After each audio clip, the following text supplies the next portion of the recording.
I want you to take a look at this, and when it first opens up, what you're seeing rendered here is the points. It's basically using the LiDAR data to create a point cloud of the location, and then you're seeing it woof go through. That is called Gaussian splat technology. Now, I know I'm getting a little nerdy here, but for the video, I think this is important. Basically, they are taking the technology that has been advanced over the last 2 years or so and just refining the process and the system so that one, not only does it look good, it actually performs. And it doesn't just perform on this website, it goes into Unreal Engine, Blender, Unity, Maya, whatever takes Gaussian splat technology, they're allowing you access to it. Now I'm gonna go ahead and float around here. Look how insane this 3D model is. Like this, I'm sitting in the room that was captured here a week ago, and I can go back in time to as it was then. And so basically, if you look at the quality in this, what I'm incredibly impressed about is the piano here. You can see the strings on the piano. How ridiculous is that? You know what I mean? And so the further you get, obviously, the better, because you're taking that many points and you're spreading them across this display. But what's really weird and how you have to kind of wrap your mind around this isn't normal 3D geometry. This is actually points based. And so what I mean by that, the key difference here is, look at this monitor in front of us, right? I can push through that monitor into that, I guess you could say, reflection, turn around and look through that other side. And so the creative inside of me is super excited to be like, oh my gosh, I can capture these ideas, and the memory capture on this is going to be insane. Like, think about for music videos or commercials or episodic TV series or even movies, like this technology is going to allow us for some really cool creative ideas to come through. And again, this took me probably 20 minutes to scan. I'll cut to me just running around this room scanning it because it does take some time. But ultimately, I now have this 3D file. And so if I wanted to show somebody this room or use this in my visual effects pipeline, I could easily, one, I could send them this link. Two, I could then take the PLY file. You'll get used to these file names.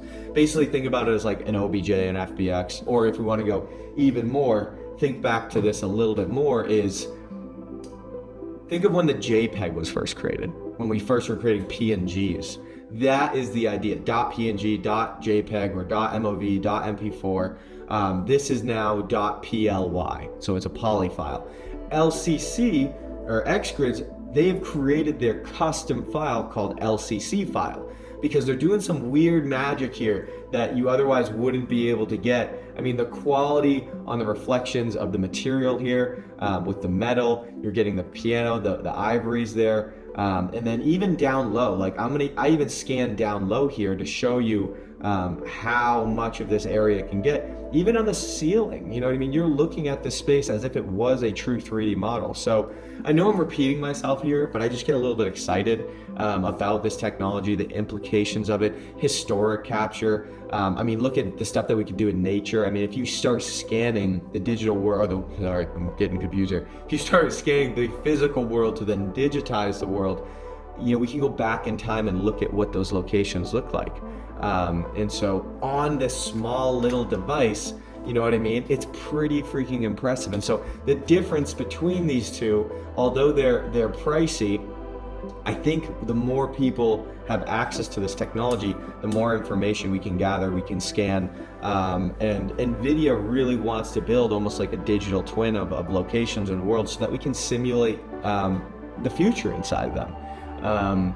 We can go down the whole rabbit hole of, you know, is this good or bad? But, you know, we have to really use the technology, use the tools in a new way to really understand the capabilities. So if you're interested in getting these, Xgrids is holding a sale right now. You can get 5% off plus a year worth of their processing license for free. So I believe that's an extra $1,500.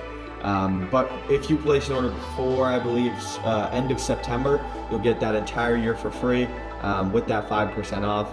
And so if you are interested, I'll leave a link in the bio here in the video, as well as the discount code. Use that discount code before end of September and you should be solid. So we're going to be kind of showing the workflows both on the architectural visualization side, even probably works with some people on the real estate side. But my main goal is to use these in virtual production, in pre-visualization, in our location scouts. And I think the more people we get using this technology, using the camera, the further we'll be able to take it. So Thanks for listening to my ramble, and these will be starting to ship September 20th, and so in a couple days. But if you get your pre-order in, I believe that next batch will either go out in October or November. And so, yeah, let's just see where this goes and where it might take us. So we'll keep you posted, and yeah.